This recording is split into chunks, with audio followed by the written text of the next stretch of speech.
It's a contest that's been billed as something of a microcosm of the battle for the soul of the Democrat Party, a stark divide, if you like, between party tradition and a rising tide of progressive energy. This is the Democrat primary in Michigan, with a razor-tight battle between moderate Haley Stevens and contender Abdul El-Sayed. With nearly 90% of the votes counted now, and Sayed is ahead. Let's hear from him.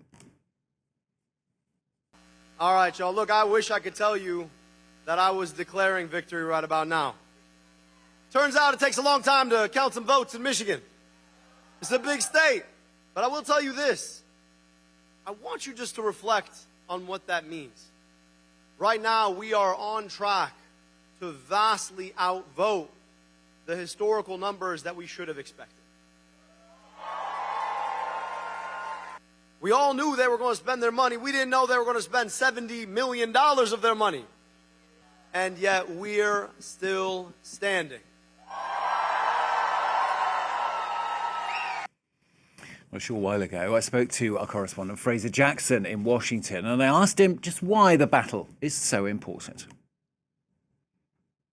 Well, this race in Michigan has really been kind of seen as a bellwether for the Democratic Party at large. There has been a real kind of divide in the party ever since Donald Trump won the presidency back in 2024. The Democrats have kind of been rudderless ever since then, and there's been a big movement on the far left of the party that says we need to be more socialist in the kind of style of Europe, for example, and they've been running with more progressive policies that they say resonate with a lot of especially younger voters who are tired of the Democratic establishment. But of course there is still that establishment still very much with the grip on the party. People like Chuck Schumer, for example, the leader of the Democrats in the Senate, and he has kind of been loath to endorse some of these more progressive candidates, especially people like the mayor of New York, Mamdani, who is probably the most well-known of this kind of branch of the party, along with people who are already in the Senate,